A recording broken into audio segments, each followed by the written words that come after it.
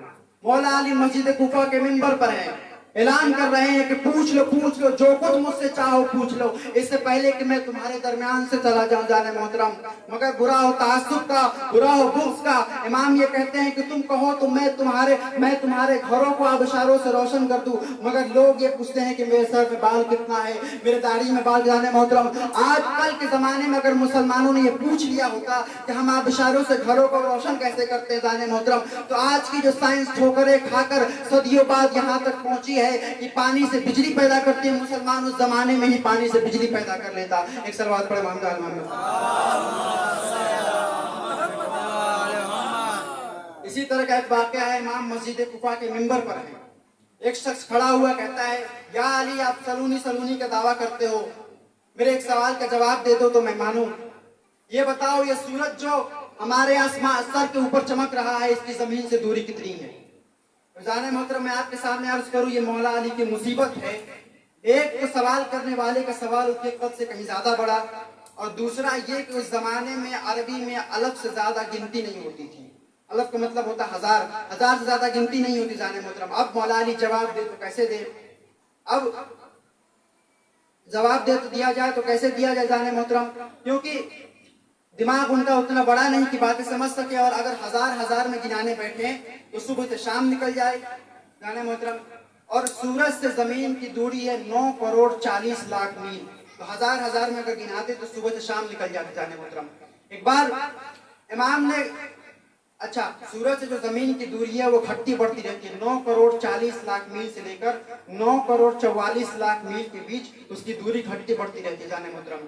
ایک بار امام نے اس کی طرف دیکھا, مسکرائے. امام تو امام ہوتا ہے, وقت کا امام تو امام ہوتا ہے. امام ایک بار اس کی طرف مسکرائے, اس کی طرف دیکھا اور مسکرائے. اس کی ذہنیت کا, اس کی صلاحیت کا اندازہ لگایا اور سوچا کہ جواب ایسا دیا جائے کہ گھبرا کر بیٹھ جائے لیکن آنے والی نسلوں کو میری بات سمجھ میں آئے. امام نے کہا کہ سن, تو زمین سے سورج کی دوری کو پوچھتا ہے تو سن لے, عرب کا ایک تیز رفتار گھوڑا اگر پوری رفتار کے ساتھ سورج کی طرف اڑے تو اسے وہاں تک پہنچنے میں 500 سال لگیں گے. جانے محترم, 1 منٹ کا کام ہے. آپ کیلکولیٹر اٹھا لیجئے.